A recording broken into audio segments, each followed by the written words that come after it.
Hey guys, I hope you're all doing alright. I know it's been a while, but today I'm bringing you another video. This one is going to be on the ADATA SPectrix kit of RAM that I just picked up. This is a 3000 megahertz kit of RAM with timings of 16, 20, 20, 20, and 38. We're going to overclock this to as high as we can get, and I'm also going to show you guys how to easily do that and to test it for stability the right way so there is no doubts in the future. Alright, let's go ahead and get into it.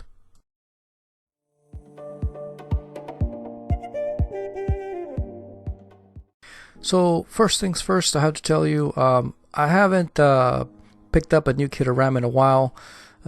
Things have been kind of crazy, you know, we had to move, and so I've been kind of busy with other matters, but I'm trying to get back into the channel and make more content for you guys, and I appreciate you guys sticking around. So let's go ahead and get into this video without doing too much talking.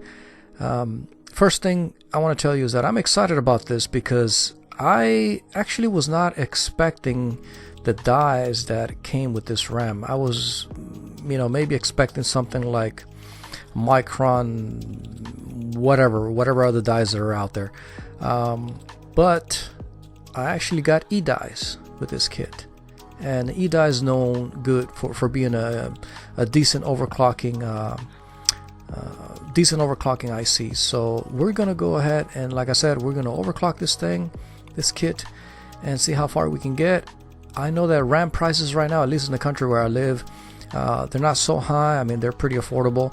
I picked this up for around $80, and yeah, I could have gotten for Samsung or Samsung ICs, but something that I knew would have Samsung ICs. I knew this would be Micron. I just wasn't sure if it would be E-die or not, but luckily I got E-die. So as you can tell, the heatsink, it's a brushed aluminum look there, pretty elegant, pretty slick looking, and also it's a bit on the high side. It's not too high that it's gonna hit your, like a Noctua DD15 is not gonna get in the way there, or be too high that it just looks like a freaking tower sticking out of your RAM slots.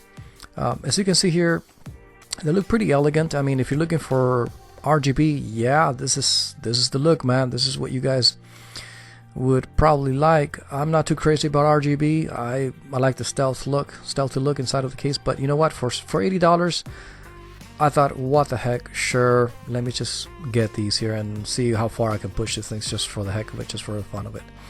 So let's go ahead and get into the BIOS. And first here, I didn't even bother enabling the XMP profile. I went straight out of the box, plugged the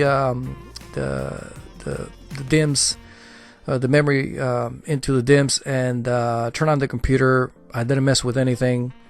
As you see here, I'm gonna try. It should boot straight into the system. I shouldn't have any issues. Cross fingers. So it booted right away. And the way I'll be doing this is I'm not going to be playing any video games or any benchmarks, anything like that, as far as gaming goes.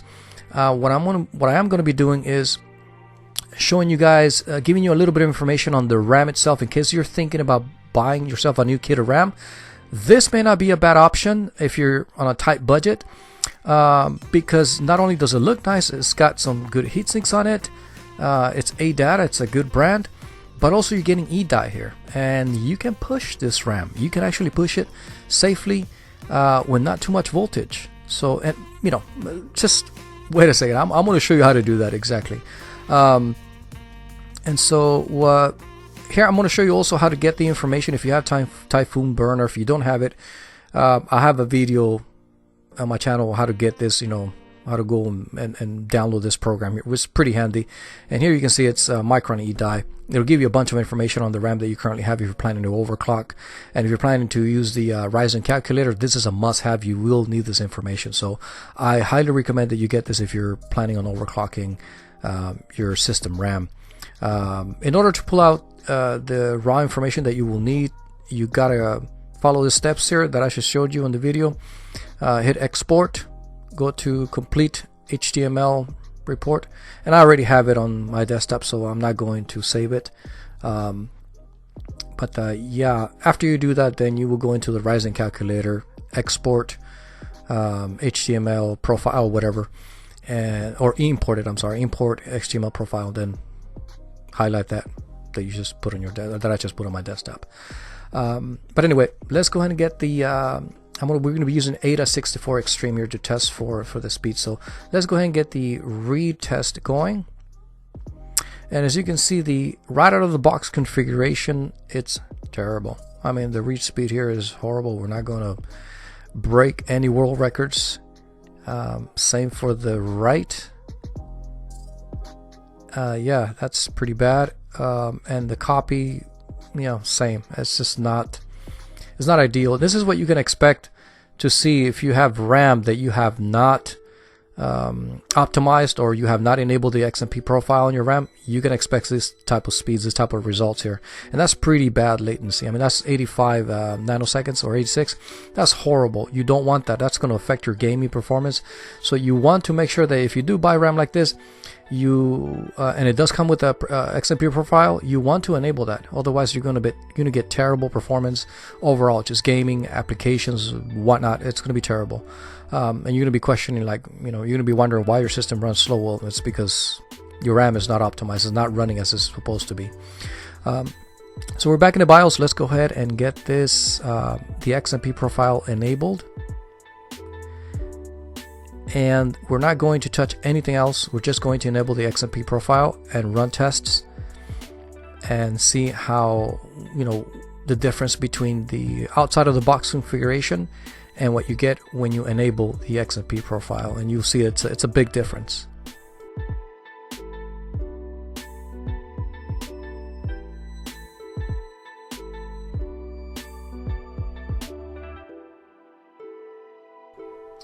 Alright guys, so as you can see here, now all the timings are correct. This is according to spec. As soon as you enable your XMP profile, this is what you should see. So now let's go ahead and pull up ADATA 64 Extreme and test for our read speed and see if we have an improvement. And yeah, significant improvement. Now we're at 42,722 megabytes a second read speed, which is pretty decent for this particular speed of RAM. And our write is always going to be like this because of the CPU that I'm using. Is a 3700X. That's just the way it is. Our copy speed actually went up as well. That's pretty decent. And now the latency is the one that gamers should worry about, because your latency as well has a big impact actually in your games, especially with AMD processors. So you want to lower your latency. Here we're at 79 now from 86, and 79 is still pretty high, but we're gonna try and drop that as low as we can. We're gonna overclock this thing a little bit further, so yeah, stay tuned for that. Now let's go ahead and turn this thing off or restart this thing, get into the BIOS, and now we're gonna go up to 3200 megahertz, and we're gonna use the I use the recommended speed, the safe speed on the Ryzen calculator. I followed all the recommendations, but the system was not stable no matter what I did here. And so I finally went to what you see here in the video, and I changed only a few settings, and still this was not stable. It just kept going in a loop. I had to reset the BIOS a couple of times. So these changes here are not stable, but I'm going to show you how to go around this, so that even though you're not able to make all the changes recommended in the Ryzen calculator, you still can improve the performance of your system significantly without even doing all this here. So yeah, it just wasn't stable. But what we can do is, again, let's go ahead and set the RAM to 3200 megahertz, and we will leave everything on auto. Okay, even the voltage, we're not going to touch the voltage. Let's just maybe set it manually, but leave everything alone with the XMP profile enabled. One more thing that I wanted to bring up, guys, is that there are timings that you're not able to change. You can't even see them in the BIOS, no matter which motherboard you have. The manufacturers will not allow you to do that. The memory manufacturers will not allow you to change these timings. And those timings are controlled automatically, like I said. And as you change the primary and the sub timings, those itinerary timings may change. And sometimes if you see, for example, that CAS latency 14 performs the same as CAS latency 16, and you're not sure why that is, and you're thinking that maybe you should be getting higher or lower latency with CAS latency 14, but you're not. That's because as you're dropping your primary timings, those itinerary timings are being affected, and they're changing behind the scenes. You're not able to see them, but that's just how it is. That's just, it's the system or the memory trying to balance itself, trying to keep itself stable. So that's just the way it is, guys. But anyway, so we have some improvement here. Let's go ahead and try to go up on the frequency. We're going to go from 3200 megahertz to 3466. And we're also going to leave everything the same. We're not going to change the timings. I do want to go up a little bit on the voltage. We're going to take it from 1.35 volts to 1.4, which is perfectly safe. You're not going to cause any long-term or short-term damage to your kit or RAM by doing this. This is perfectly safe.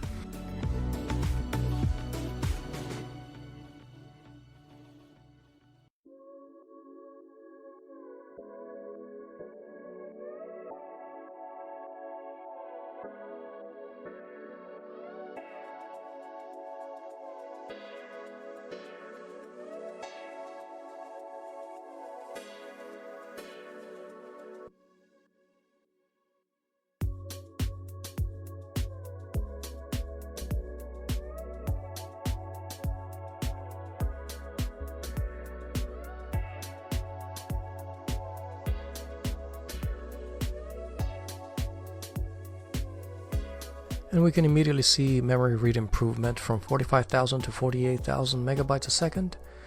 We're going to go to our right and our copy, and we can see also an improvement. And from our latency, and this is the one that I was worried about. Now we're going from 74.8 nanoseconds to 71 nanoseconds. That's quite a jump. Very good. We're getting there.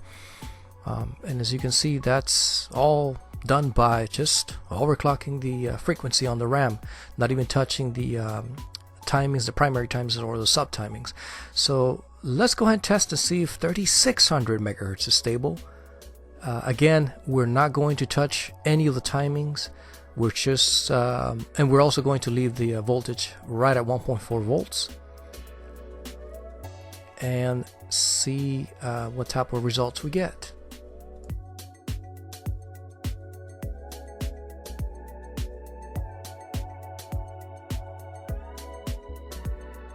So let's run a read test here, and you can right away see some improvement. We're at 50,000 megabytes a second from 48,000 megabytes a second on our read, and our write, we went from 29,000. Well, we're still in the same range.